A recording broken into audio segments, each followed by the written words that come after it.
Good morning, everyone. Let's go ahead and get started. I want to welcome you all here today for one of our first kind of CHI initiatives on campus, Chattanooga AI. And we're here to welcome Dr. Jules White. So I think it was maybe in January or so, I started seeing everyone post to LinkedIn about this amazing Coursera course. And it just happened to be, I looked him up and it was his course from Coursera. So I'm going to introduce Dr. Jules White, Senior Advisor to the Chancellor and Director of Vanderbilt's initiative on the future of learning and generative AI. He's a professor of computer science in the Department of Computer Science at Vanderbilt. He created one of the first online courses for prompt engineering in Coursera, which is the study of how you converse with AI effectively. It has had over 260,000 people start that course. Over 1,000 companies have paid for their employees to take this course on generative AI. He's a National Science Foundation Career Award recipient, and his research has won multiple Best Paper awards. He has also published over 160 papers. So please join me in welcoming Dr. Jules White to Tennessee Tech.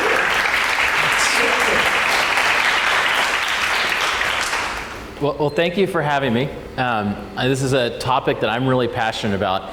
And when I try to explain why, I always say, if you had stopped me on the street November 1st of 2022 and you'd said, this thing called ChatGPT is going to come out at the end of the month, and let me tell you about what it's going to be able to do, I would have said, trust me, I'm a professor in computer science. That won't happen in my lifetime.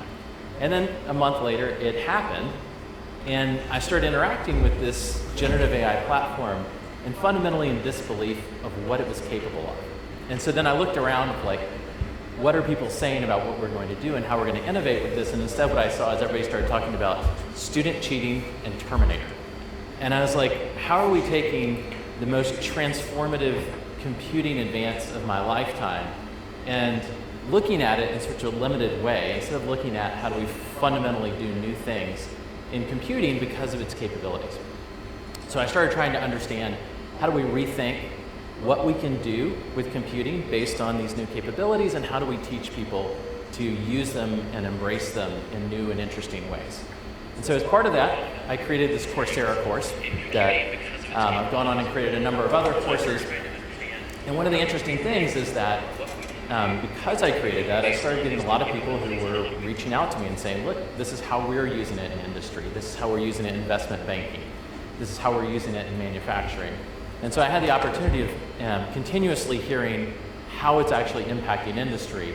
And a lot of what you're going to be seeing is based on what I've learned from listening to people about how they're using it, how they see it really impacting the work they do. So I like to start off by just giving some shared mental model about how I think about generative AI. So I think of generative AI kind of like text messaging. So you go in and like text messaging, you can type in a message and you can send it off to a friend, and your friend can text you back, or they can take a picture of something and send you back an image, or record some video and send you some video back. And generative AI works pretty much exactly the same way, except that we go in and we type in a message, and rather than calling it a message to a friend, we call it a prompt. And then we send it off, and generative AI is the other end that responds. And just like a human being, it can respond with text, or imagery, or audio, or video, or other things. And if you had the right type of friend, you could text them and say, write a poem about the French Revolution, and they could write a poem about the French Revolution. If you had the right type of friend, you could say, create a Pokemon game for my child, and they could text you back a Pokemon game for your child. And generative AI is like the friend that no matter what you ask, it will always respond. It will always try. And everybody freaks out, and they call this hallucination. And everybody's obsessed with hallucination being a problem, and I think it's one of the most important parts of generative AI. It does not matter what you ask, it's going to attempt to give you something that looks like it's satisfying your request or your prompt. And I'll talk a lot about why I think this is valuable, and actually not the thing that we should be obsessed with fixing. So the one thing, though, I see a lot of, and we're seeing less and less today, but particularly at the beginning, is when people start going and using generative AI, they use it in this one-off manner, where they ask it a question, and then they look at the answer and they either say it's perfect or imperfect. And if it's imperfect, they say, look, it makes all these mistakes, it hallucinates, why would anybody ever use it? But I think this is really kind of missing the power of generative AI, and you have to rethink how you interact with it. You don't want to interact with it in a one-off manner where you ask it a question like you do internet search or Google. You want to go and solve problems in a conversation. So you want to think about computing by interacting with generative AI through a conversation in order to achieve some goal or to iteratively refine some product. And when you start using this way, this is like the fundamental sort of first step in really going and unlocking the capabilities that it has. So I'm going to give you an example of a conversation to solve a problem, and we're going to start off really easy, and then we're going to get more and more sophisticated. And I think we'll see that there's a lot of value here. So let's start with the easy problem. Please create a meal plan for my family that is based on a fusion of food from Ethiopia and Uzbekistan. I want to eat keto and up to 2,000 calories per day. Big dishes where the ingredients are easy to get from an average US grocery store. So that's the easy problem we'll start with. I don't think that there's a human being in Nashville, probably not Chattanooga, probably not the United States, that can do this as well or as fast as ChatGPT 3.5 is going to do it. And this was back in January of 23. We're far more advanced than this now. So what does ChatGPT say? It says, here's a sample meal plan that combines flavors from Ethiopia and Uzbekistan. Scrambled eggs with sauteed onions, tomatoes, and Ethiopian berbere spice mix. And then notice what it does. In parentheses, it says, made with chili powder, paprika, garlic powder, ginger, cumin, and coriander. It's signaling that these are ingredients that you can get at an average US grocery store. Now, I don't think we had anything in computing before this came out that could get anywhere close to doing this. So if you think about the sophistication of this problem, like understanding the concept of an average US grocery store and ingredients, and understanding that berbere spice mix might not be something that somebody recognizes immediately as being average US grocery store ingredients. That's a really complex problem. And people take issue with me saying like reason and understand and these things. And I say, okay, fine. Let's say that it doesn't understand it. It computed the answer. It did some type of computation that got us close to the answer and had to do something with that information to arrive at the result. Now, I like to talk about it in terms of understanding because it's easier for me to talk about it that way, but it's doing something fundamentally incredibly powerful that is a vast advance in what we could do in computing before. Now, a lot of people look at this and they say, you know, you asked for 2,000 calories per day, didn't even give you serving sizes. How is this everything going to replace a nutritionist? And I don't think it is going to replace a nutritionist, by the way. But I think this is kind of missing the point. They say, well, look, you said 2,000 calories. It doesn't have serving sizes. It's totally useless.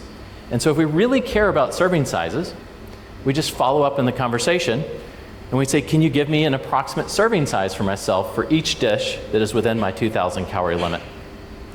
And then it'll come back and it'll say 2 eggs, half a cup of onions, and give you the rest of the serving size. And the way that a lot of people go and use it is, it's like somebody hands them this brand new hammer. Somebody hands Michelangelo a new hammer, and he walks up to the stone, he whacks the stone, and he looks at it, and he's like, oh, it's not a beautiful sculpture, and he throws the hammer down on the ground, and he's like, this is a terrible tool, why would anybody use it? No, what he does is he goes and he chips away and refines until he has a beautiful sculpture, and he also understands that his expertise with the tool is equally important. And so he has to develop his own expertise as well as iteratively refine. And that's what we're seeing here, is we have to begin thinking about how to continue throughout the conversation to chip away and refine the ideas and explore them. Now I'm going to take this one in a different direction. I could argue that, look, half a cup of onions, that's too many carbs for keto. And we could keep drilling down on the carbohydrates or some other aspect. But I'm going to take it in a totally different direction. So my challenge is that I have a 9-year-old.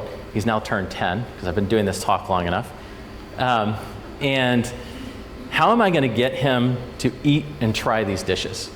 So once he will try something, usually then he'll get engaged and he'll like it and be excited and discover something new he likes, but I got to get him over that barrier. So I thought, well, maybe I can get ChatGPT in this conversation to continue within the context and solve this problem. So I follow up with, my son is 9, sometimes he won't try new dishes. To make this culinary adventure more fun for him, can you create a short Pokemon battle story to go with each dish? I'll read the stories with him before dinner to get him excited about trying the new food. Make sure the story ends with a cliffhanger that will motivate him to try the food.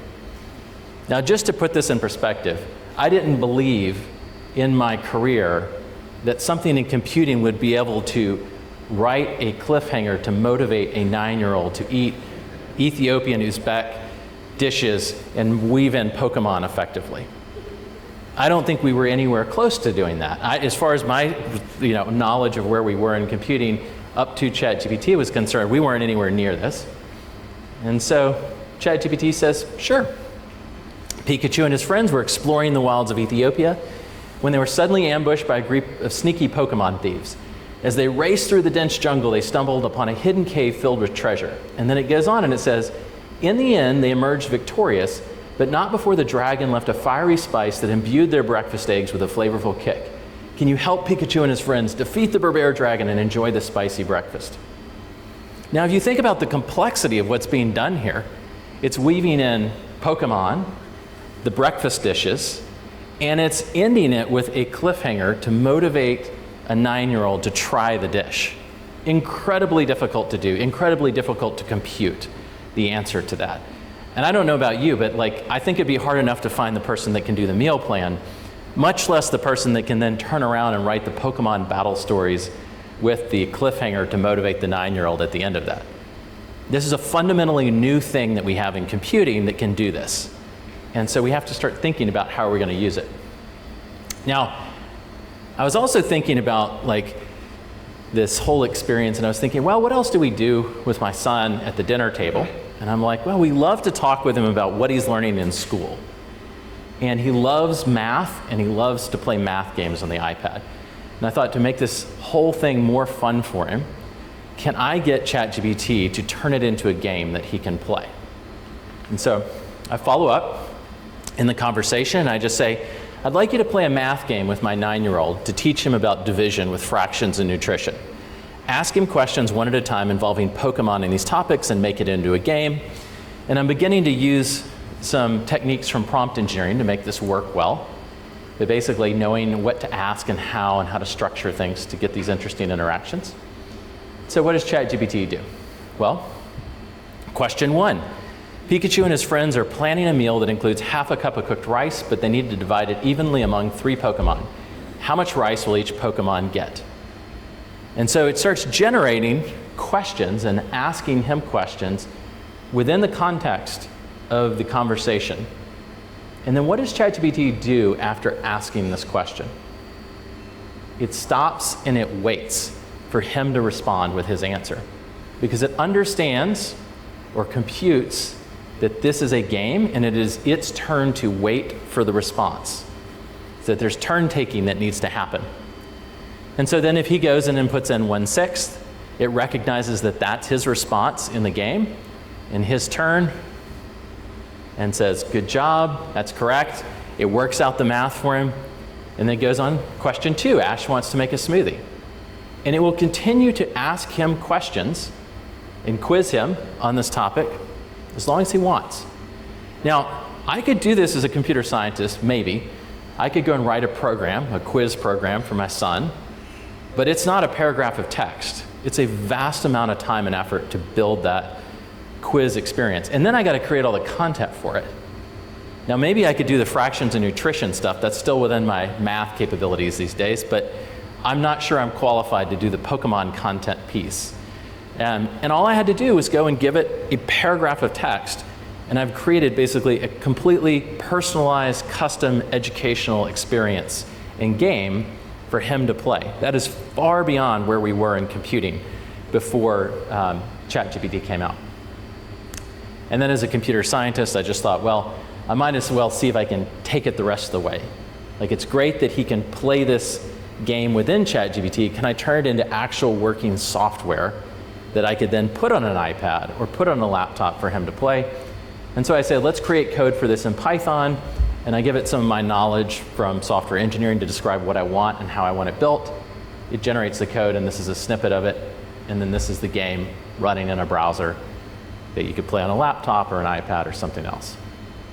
Now, I could do all this as a computer scientist and a software engineer, but it's not paragraphs of text and sentences.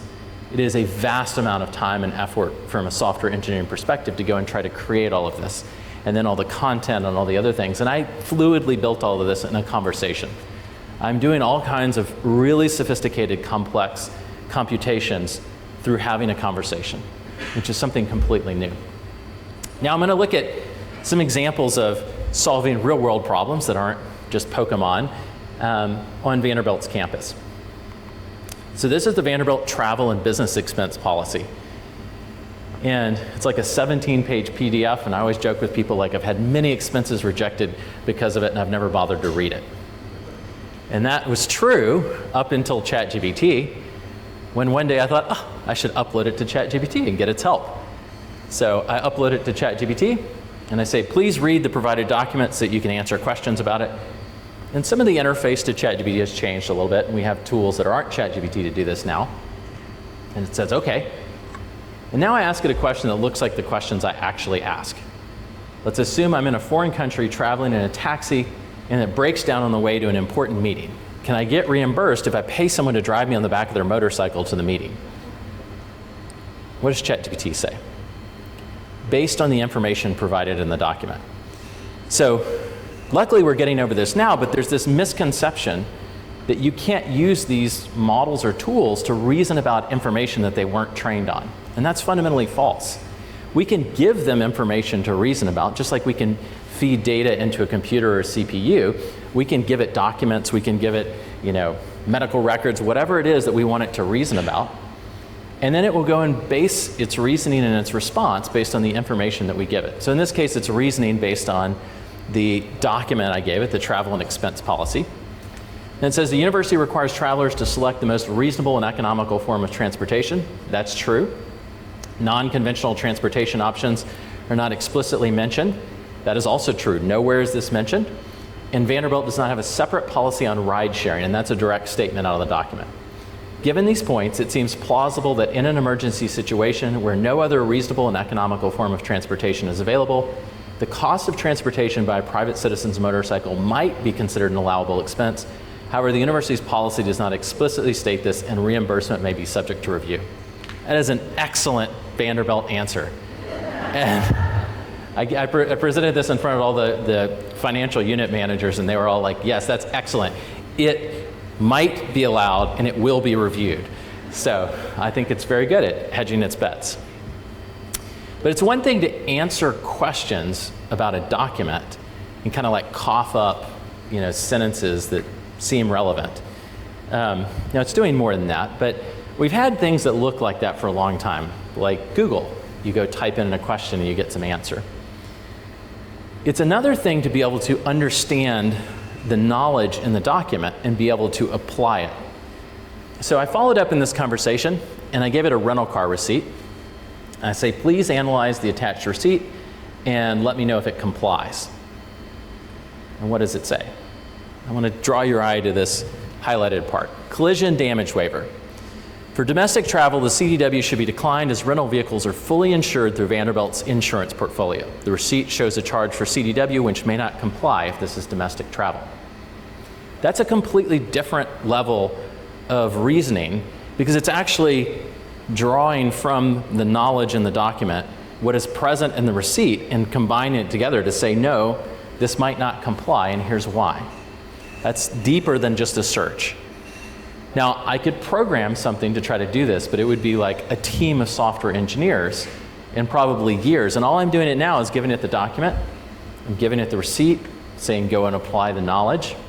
Now, it doesn't always work this well because our documents aren't always clear on certain points, but that is a transformative capability in terms of computing. This is the Vanderbilt instructional and enrollment report that gets put out by the registrar. It's 20 pages of tables, and it's a PDF. So if I want to do research with this as a researcher, I'll go copy and paste from these tables probably into Excel. Oh, with ChatGPT, I can go and upload it. And I say, please extract each page of the PDF as plain text. And we'll just start simple. And it says, okay. And it extracts all the pages and allows me to go and download them as plain text. Now, we had tools before that could do that. They weren't conversational, but we had tools like Acrobat that could probably do this, or some plugin. Let's do something more complicated. Let's turn a page into an Excel file. So we just follow up and we say, turn this data into Excel. And it generates the Excel file, and then I click on it and I can download it. But the interesting thing is, why would I need to do this in the first place when I can just go and directly do the visualizations and things that I want within the tool? So if you used to be a separate tool called ChatGPT Code Interpreter, and then they renamed it Advanced Data Analysis, and now it's just built into ChatGPT. If you upload the right file types, it'll know what to do. I just follow up in the conversation and I say, display 4 interesting visualizations. And it generates the 4 visualizations out of the data. Now notice what I didn't tell it. I didn't say what to visualize, I didn't say what axes, I didn't say what colors, I didn't say how to filter the data, I just said, show me some things so that I can start exploring and thinking about what questions I want to ask, rather than messing around with like trying to generate these, visualizations in Excel or going to Tableau or something and spending all this time trying to build the thing in order to ask and answer the questions that I want to ask and answer. And then thinking through like creating of all these visualizations, I thought, well, if I'm creating all these visualizations, I'm probably going to give a presentation. Wouldn't it be awesome if it could help me create PowerPoint? Because I really don't like messing around in PowerPoint. So I upload my PowerPoint template, and I tell it, save each visualization as an image. I give it some formatting information about how I want the slides laid out. And then I say, stick each of these images as separate slides into this presentation. And I tell it to put a text box next to each image describing what the visualization shows. And it goes and it generates the PowerPoint file. And then I click on it and I download it. And this is the PowerPoint that it generated in my template. It has each visualization saved as an image and inserted into the PowerPoint as a separate slide. And then it has a description of what the visualization shows next to it. The heat map visualizes the correlation between different enrollment categories. And like if I don't like these visualizations and they're not great, I just go back and say, hey, no, this is really what I'm trying to explore. This is what I want to look at. And I can think about the problem I'm trying to solve more deeply and less worry about having the computing to get there in the way. And people always get excited, usually, when I show the PowerPoint thing. But something in computing is happening behind the scenes that is wildly transformative. And it's completely hidden in their user interface, and it is absolutely mind-blowing to me as a software engineer. And I want you to imagine that you go into your backyard and you're going to dig a hole, and you take a shovel and you go to dig, and right before you go to dig, your shovel jumps out of your hands and it builds itself a pickaxe, and it uses the pickaxe to break up a rock that it saw in front of your shovel. And then your pickaxe or your shovel jumps back into your hands and you continue digging. And that is, your shovel went and built itself a tool. It used its tool to overcome a challenge in front of it, and then just got back in your hands and you continued working with it. And that's exactly what happened for this example. So when I said save each visualization as a separate image and put it into the PowerPoint and all that, used to you would have seen this UI. They changed it, but I keep this one because it's much more obvious. This gray box pops up that says finished working. And that is ChatGPT building itself a tool. So when you click on that gray box, the tool it built for itself is software. It wrote Python code to accomplish that task. Now, we think about animals being wildly sophisticated when we realize that they are using tools in the wild, like chimpanzees using blades of grass to extract termites from a mound. This is a tool that is performing sophisticated software engineering on demand in response to what you're asking it to do, and it's doing it at a very high level. So I asked all my PhD students in my class in the fall, I said, how many of you, given the rest of the class, could write that Python program to generate that PowerPoint presentation and those visualizations? And no hands went up, including mine. certainly not as fast. Now, it can't do other things that they can do, but that is a transformative task, to be able to, on the fly, imagine what tool needs to be created, build it, run the tool, look at the output, decide if it's correct or not, and then hand back the file. So generative AI is going to fundamentally transform how we do computing and what we're capable of doing in many, many different ways. So what do we need to learn to do this? Well, a lot of people view generative AI as just like it's a bunch of text, right? You don't have to learn anything. Like you just go, type in a question and it gives you facts. And unfortunately, that's not the case. It was never designed to give you facts. Now they're trying to retrofit it to give you facts because they realize everybody wants to use it like a replacement for Google, but that wasn't what it was designed to do.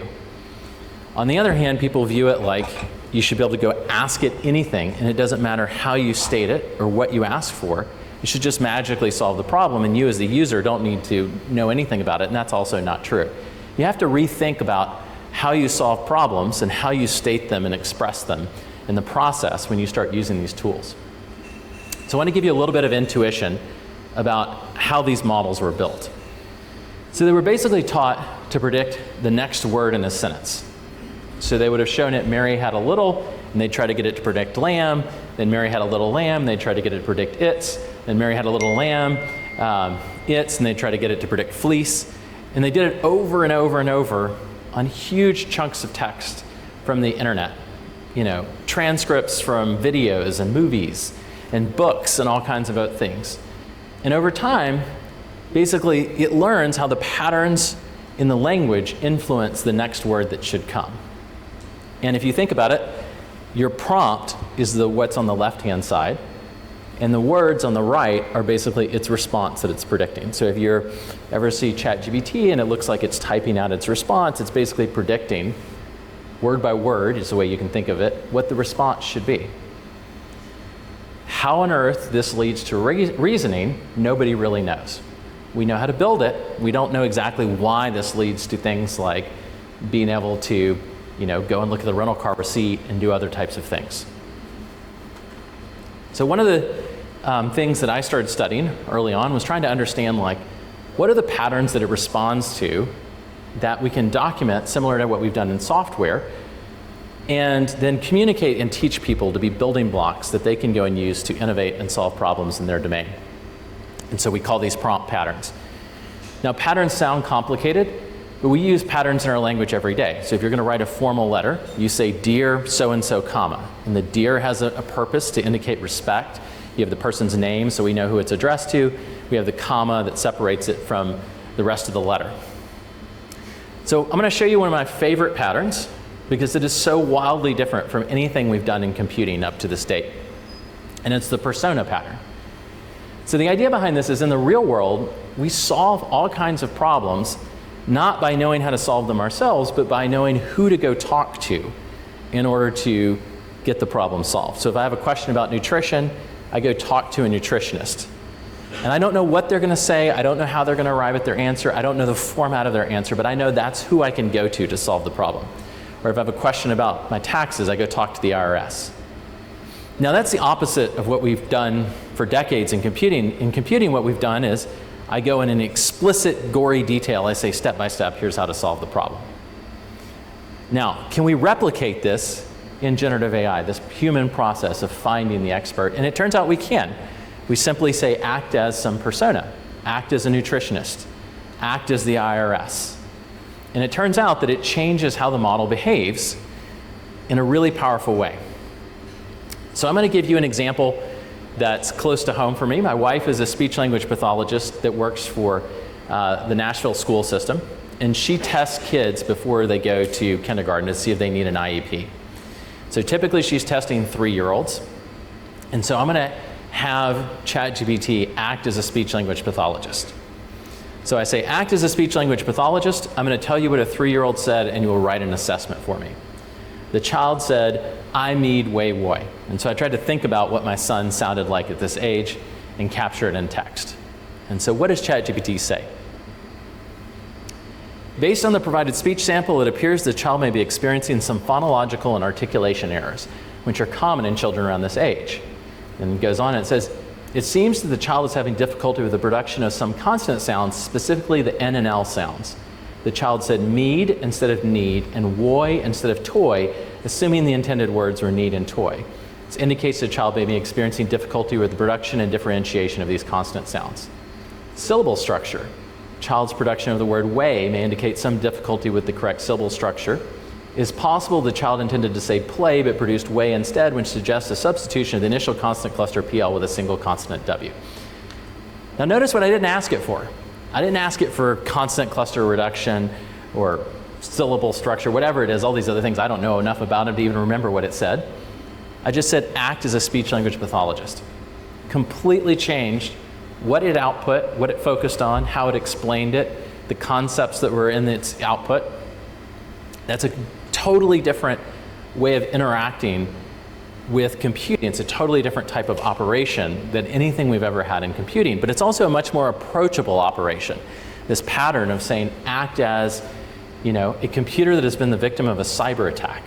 Act as, some animal. Act as, a CIO or a CISO that's, concerned about cybersecurity. Critique my idea. And it changes what it focuses on, because you don't necessarily know what it'll focus on, but you give it the context. Oops. The other really interesting thing about generative AI is it's going to transform how we program and interact with computing. We have always had sort of like a limited number of models of interacting with computing. A dominant model was always programming, where you go and write code to get it to do things. And it turns out we can program with prompts in a way that doesn't require source code anymore, which is sort of fascinating. So I'm going to write a simple program through a series of prompts. So here's what my program is going to be. I want to be able to dump in any sentence and have it turned into a CSV file like you could import into Excel. So comma-separated values. This is basically tabular data where each column is separated by a comma. So whenever you generate output, turn it into a comma-separated value list. This is my program. That is my starting prompt. It says, okay, sure. And then I follow up with my input to my program as the next message in the conversation. And I say, my name is Jules White, and I'm teaching a course on prompt engineering. And it says, great, here's the CSV. Jules White, comma prompt, or name, comma course, Jules White, comma prompt engineering. So it did what I said. It turned my sentence into CSV. Now, what did I not tell it? I didn't tell it what columns I wanted.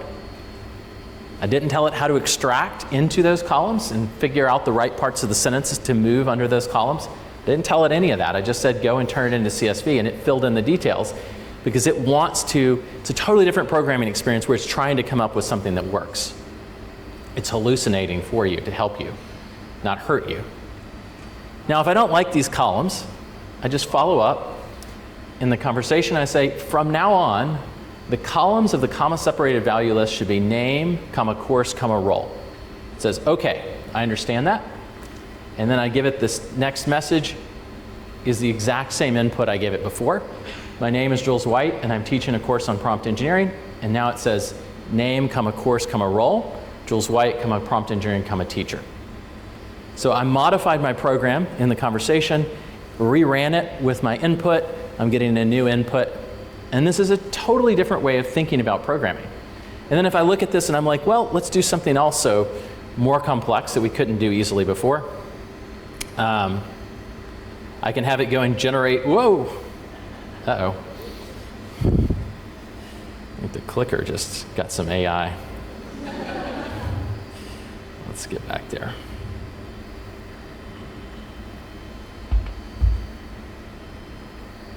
All right. So programming, it can be done with creating source code. So I can go and ask it to create software in Python code for me like I did before, and then run it to show the game.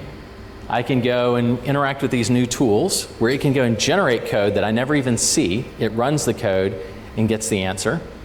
Or I can also just go and directly program about prompts when I just start talking about how I want it to behave over time in the conversation. So I say, from now on, do this. Whenever do this. And I start describing what I want to happen over time in the conversation, and it will start adhering to my rules. And so it becomes a much more intuitive way of programming and interacting with these systems. So let's look at a much more sophisticated program in a prompt. I'm going to solve the problem of it's Sunday, I decide I'm not going to answer email. Monday I come in, massive email chain, and now I've got to dissect this email chain and determine what is appropriate for me to, what are my action items, questions for me, that type of thing. So here's my program. Act as my personal assistant. Whenever I give you a long email thread, you will create a bulleted list of questions and action items for me. The bullets should be numbered. If I type in a number of a bullet, you will summarize the conversation from the email chain around that bullet in one paragraph. If I type in a bullet and a number, you will draft a reply for me to read with that many paragraphs. That is a complex program. I'm describing what its output should be, what information it should extract from the email chain.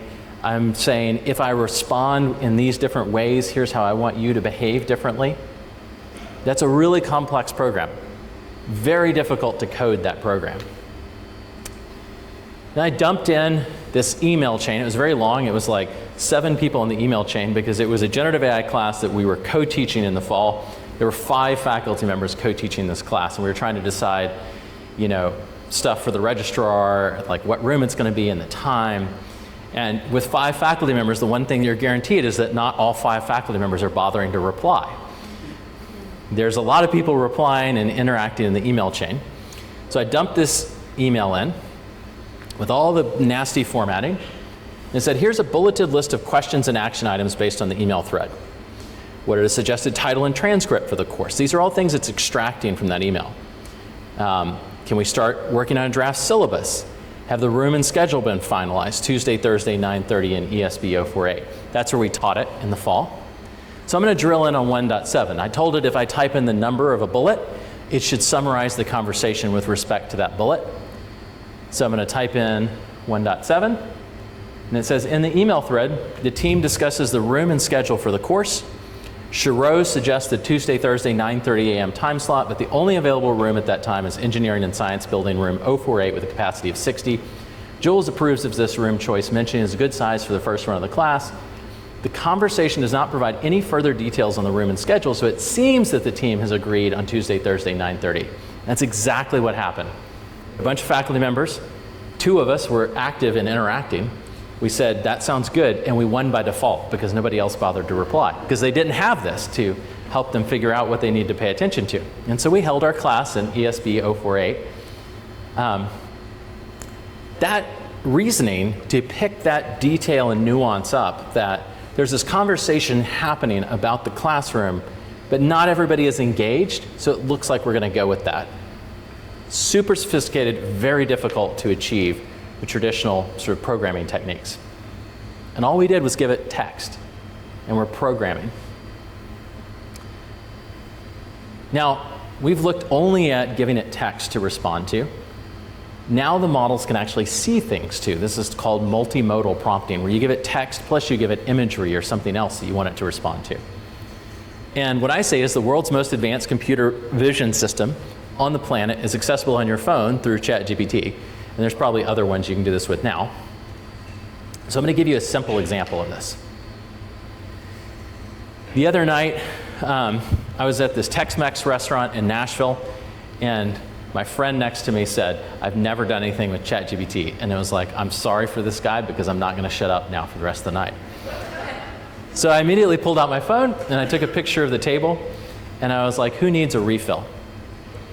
Seems like a simple thing to do, really painful in computer vision to try to do this and build a system to do this. And what does ChatGPT say? Or GPT-4 Vision? It looks like the glass with ice water is still fairly full, while the beer bottle seems to be nearly empty, so someone might want a refill on beer soon. That's really difficult. And then because I was blabbing on and showing all these demos, I hadn't figured out what I wanted to order.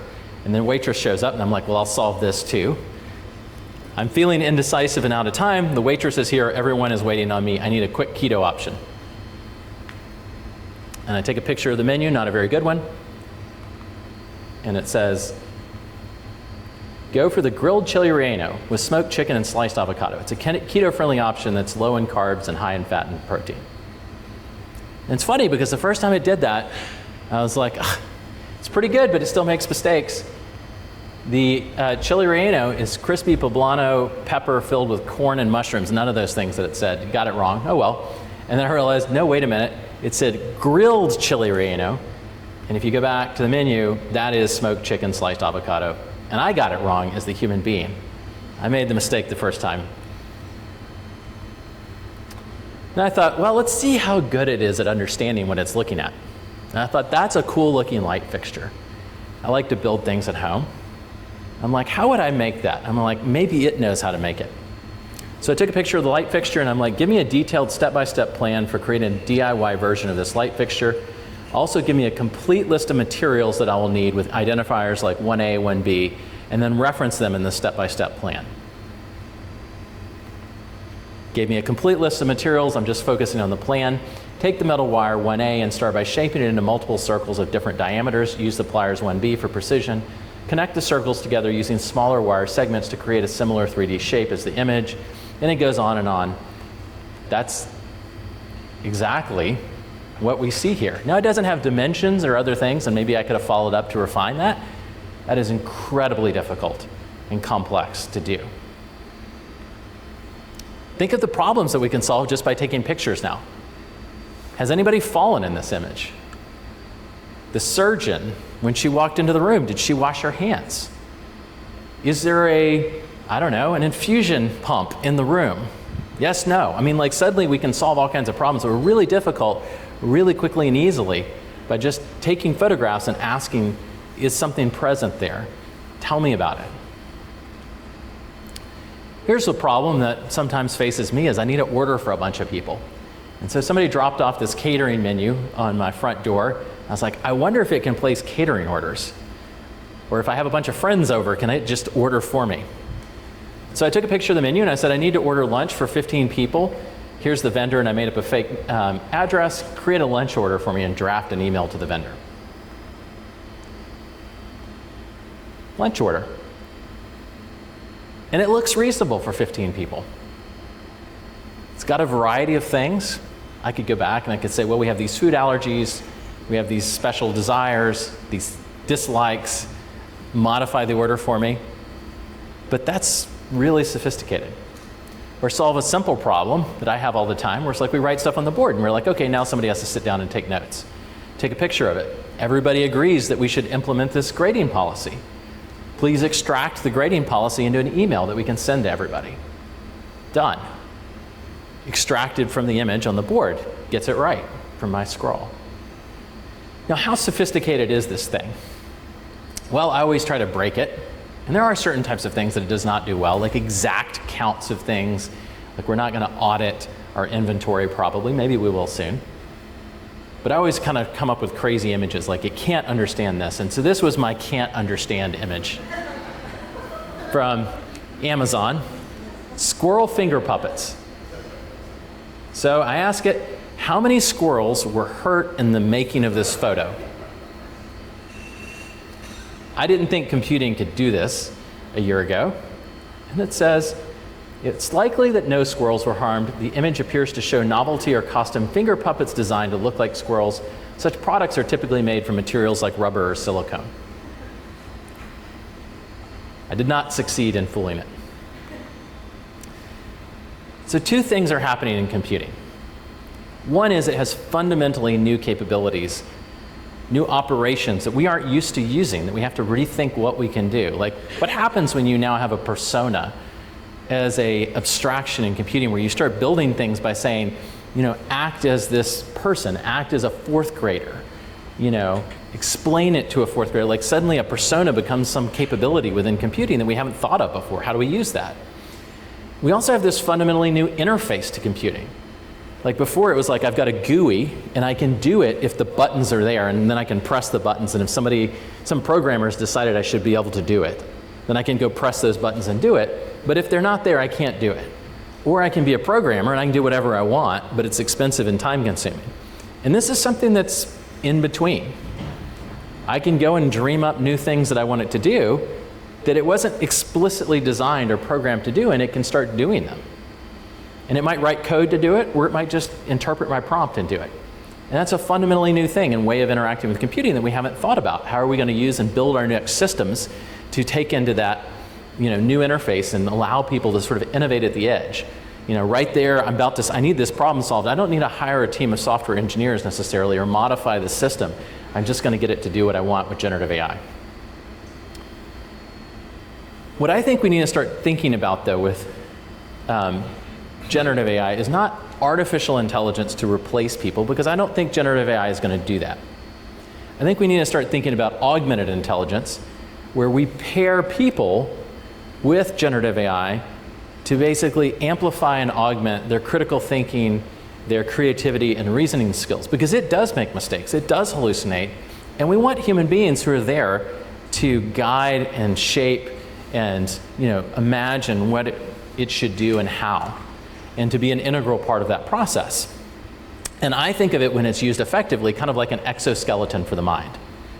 Now, you have to have your sort of fundamental techniques, skills, muscles to be able to use the exoskeleton.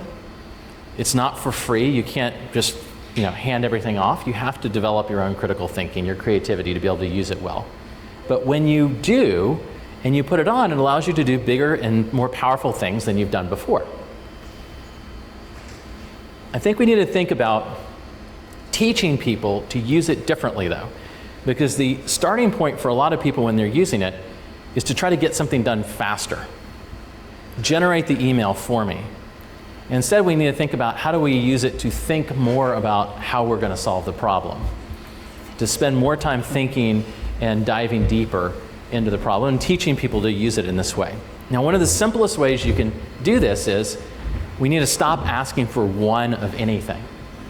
Always ask for multiple things, because then as human beings, we have to look at the options it gives us and decide which one do we like and why. And it causes us to start thinking, and it draws on our sensibilities and our personal tastes and experience. So one of the things we mess up as humans all the time is like, I know one way of solving the problem, I'm going to solve it that way. And instead, we say, please provide 5 ways or 3 ways of solving the problem, and compare and contrast them. And now it's not trying to replace the human's problem-solving skills. What we're trying to do is let the person think through additional options. And they may look at them and say, I see all those options, but I'm still going to go this way. Or they may see something new that they hadn't thought of. And so we thought about this like in our makerspace at Vanderbilt. Let's load it up with all the machines, nuts, bolts, parts, glues, everything. And let's have students come in and say, give me 5 ways that I can manufacture this in the makerspace. And it would then tell them, here's different options. And then they can start exploring, how am I going to manufacture this and why, and what tools am I going to use? Another one is with teaming. People are always asking me, is it going to make us less human, not talk to each other, not engage? And I said, no, let's use it the opposite way. Let's get to the end of the meeting, and let's help it think of ways that we can engage and discuss what we're doing and come to better decisions. So review the meeting transcript and think of questions that should have been asked that weren't. Now, worst case is it generates a bunch of stuff that we all agree we get, we understand, and we don't do anything. And we say that's fine, but at least we talked about it and agreed that we covered all those questions. But it might get something that somebody's like, no, we're going to do it this way. And they say, no, I'm going to do it that way. And suddenly it's bringing people together in the discussion and helping them to engage. Or maybe you realize, well, we need a whole nother meeting to solve this problem. In which case we have this prompt. Please provide 3 ways of answering the question that don't involve another meeting, because I hate meetings. So we can help with that too. Or we can think about our bias in time. We're usually focused right here today about what is in front of me and how do we solve it. And we can start saying things like, look at this plan and think 2 steps ahead about what we're going to need that we haven't planned for. And again, all of this is just providing input to the human, things to hopefully inspire the human being to think about the problem and how it should be solved and do a better job of it. So I want to distill this down, and then I'll start wrapping up here, on how do we think of a framework for using generative AI that augments what we do and doesn't replace what we do. What are the types of things that it's good at? And so I have this acronym, ACHIEVE. I used to hate these things, and then I realized I needed one, so I came up with one, and now I like them. So aiding human coordination, cutting out tedious tasks, helping provide a safety net, inspiring better problem solving and creativity, and enabling great ideas to scale faster. So I'm going to go through all these quickly in the context of planning a workshop. So we have to plan the logistics of this workshop. We're going to invite all these people. We have to make sure our content is targeted correctly for the participants in the workshop. We have to think about what they know, what they don't know. We have to make sure we don't make mistakes in our planning of this. We have to think through what is the audience going to ask and how are we going to respond to it. And we want to then, provide materials afterwards for them to engage with. So let's start with the aiding human coordination.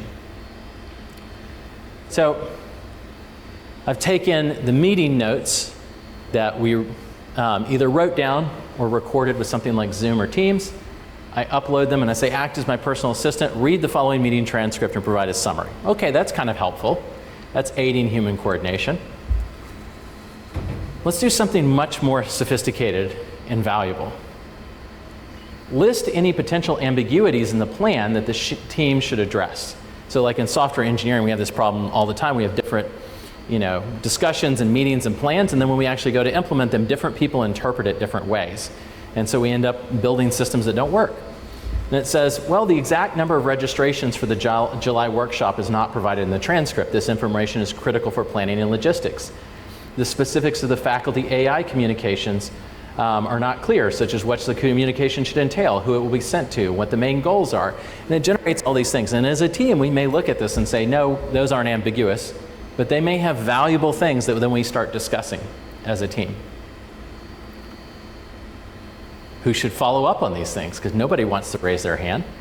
You can read the transcript and we'll say, here's who should follow up and why. John Burke, who is preparing the draft, should clarify these specifics with Rima Mistry and other relevant parties. Tedious tasks. Now I feel like this is where a lot of people have landed that generative AI is what it's good for. And I think it is good for a lot of these things. That we want to cut out time for tedious tasks, but the goal of this is not to spend less time, it's to then free up time to do things that are more valuable, like thinking about the problems we need to solve, interacting with other human beings. So I'll give you an example of a tedious task. We had everybody go and register for this workshop. And they filled out a form, and there was a free text aspect of this registration. So they all went and registered. I've uploaded the Excel file with all the registrations and all the answers to all the questions.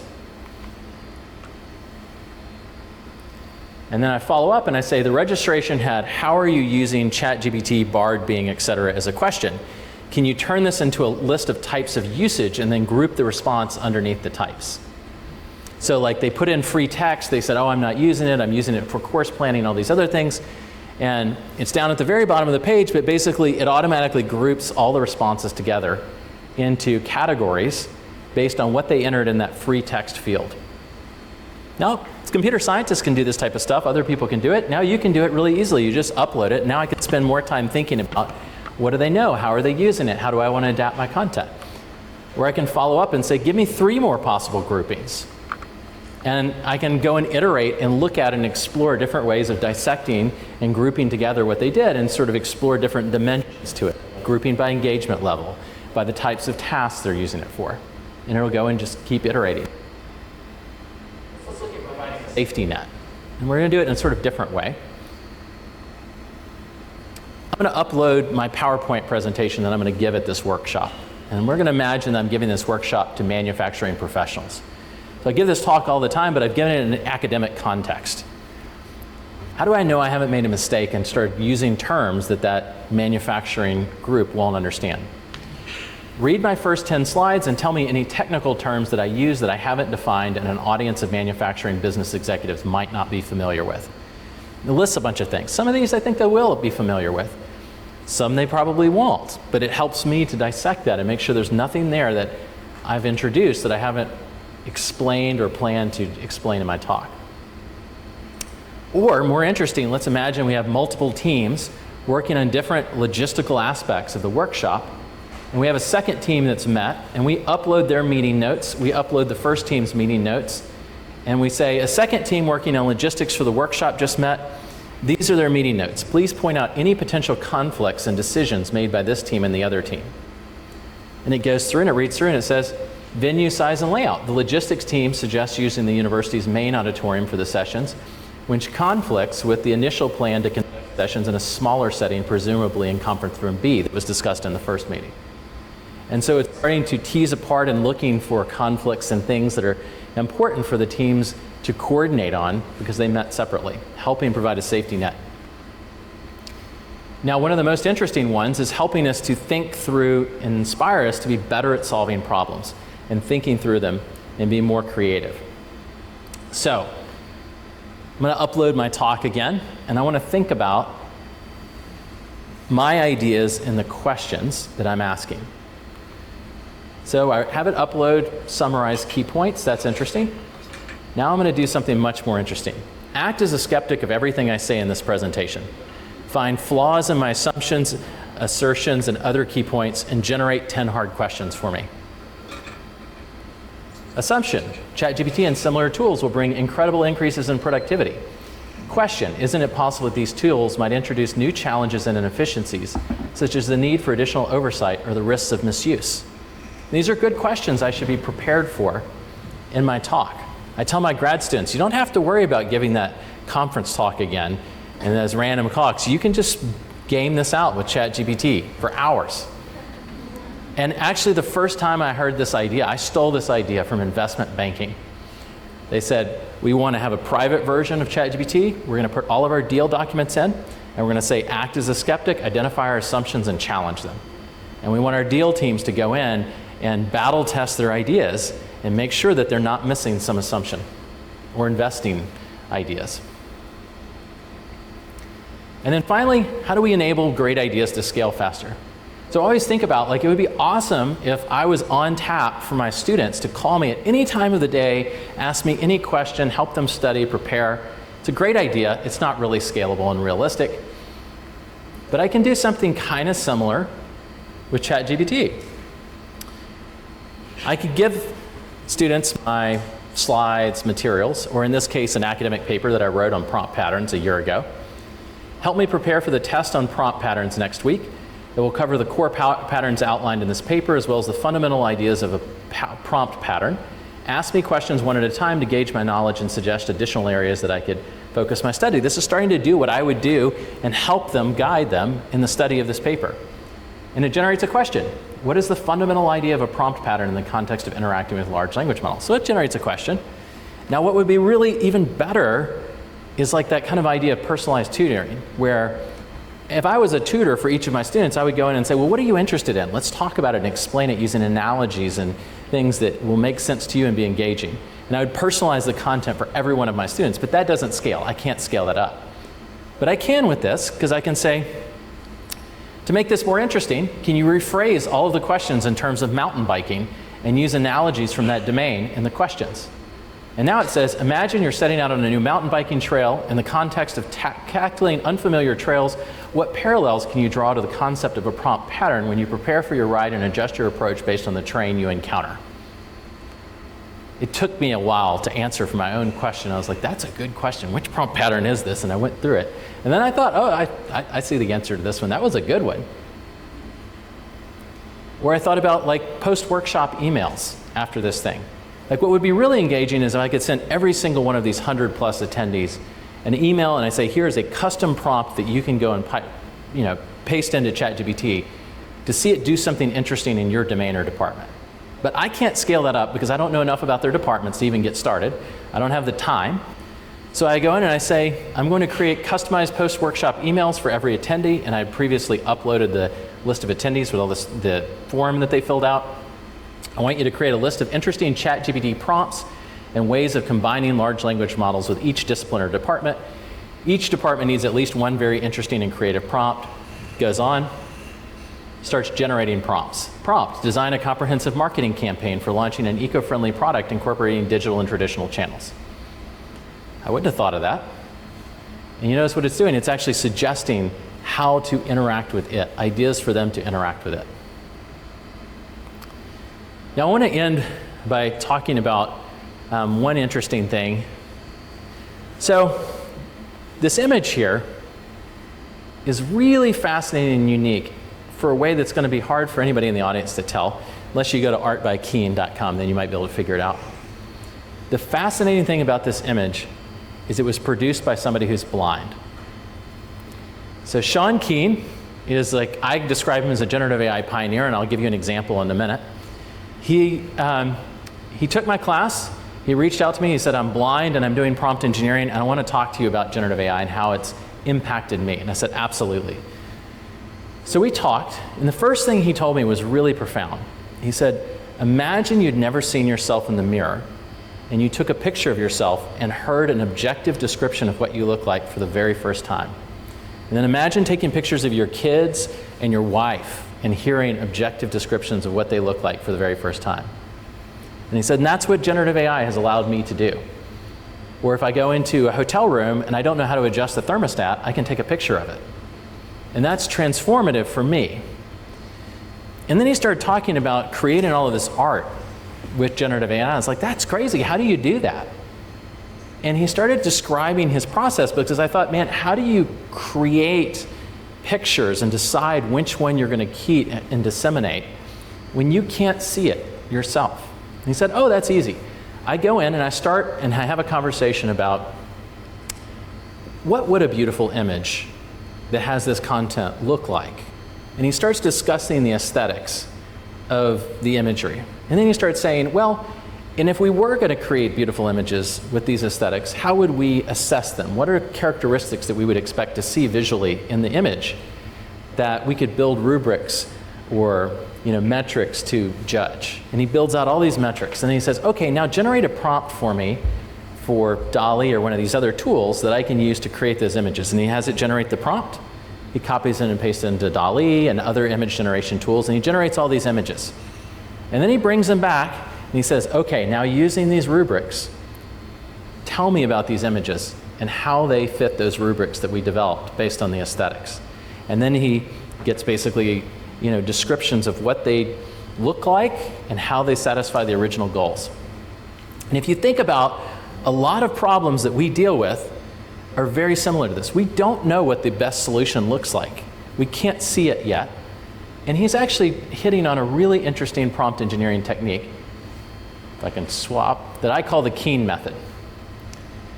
Rather than jumping in with generative AI and saying, generate the next email, instead we take a step back with the problem and we say, what are we trying to achieve and why? What would a good solution look like? What would be the metrics that we would use to assess a good solution? And we have a conversation about that first. And think about where are we trying to go? How do we know if we've gotten there? And then once we've done that, we actually go and generate and use the prompt with generative AI to try to solve the problem. And start doing things more like he is, where we don't assume that we know what the right answer looks like, but instead we explore how we're going to get there before we try to jump in. So just to wrap up, I think it's all about augmented intelligence and not artificial intelligence. It's about augmenting people with generative AI to solve bigger and harder and more important problems, but to teach people how to use it to think more about what they're trying to do and not less, and just generate a quick answer. If you're interested more in these things, I encourage you to take my prompt engineering class on Coursera, and here's some of the academic papers if you prefer to read about some of these patterns. So thank you so much, and I'd be happy to answer any questions.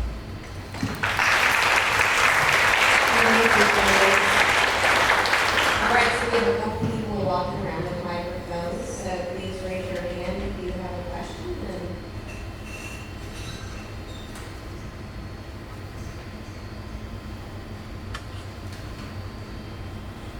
Two questions. The first one's just a clarification kind of question. When you were interfacing with ChatGPT and you kind of took the pictures like the restaurant, was that 3.5 or 4? It's 4, Okay. so you have to have the plus subscription to do it. Yeah. Yeah. Yeah, the slides at 3.5 and I was like, I don't know. Okay, so 4. And then my second question is, it looks like there's going to be 3 LLMs that are going to kind of dominate the market right now, right? OpenAI, Google, and then analyze those models, are there any like general pieces of advice you have? Because, you know, they might perform differently from the same kind of prompt. So what general advice would you give? Great question. So, and I think it's more now, because I think Meta is now a competitor, and Mistral. So there's now like 5, I would say. Well, actually, maybe even more now, because I keep hearing about more. So I think a lot of so one of the big questions I had at the beginning was like, how many of these patterns, for example, that we're coming up with will hold? And what I've seen is basically all of them seem to hold once the models hit a certain level of sophistication and complexity. So any of the current models that you go and look at that they say are equivalent to 3.5. Now they have all these benchmarks, and I think the benchmarks are really unintuitive and not helpful to people. You know, so any of these ones that are sort of similar in capability to GPT 3.5, you know, there might be subtle differences, but in general you can do sort of all the same things with all of them. And there aren't any particular things. The more important, I think, question that you run into is that on top of the models, they've got hidden prompts behind the scenes. We think that when you submit a prompt, they do some guardrails and some other things with their hidden prompts. And those tend to have more of an effect than the model themselves. And they tend to have the effect in like what it is willing to discuss, you know, with you, and the types of, you know, outputs it's willing to generate and things like that. So that's where it tends to have more of an effect. But there's no like specific general thing that I think you can say you have to change across them.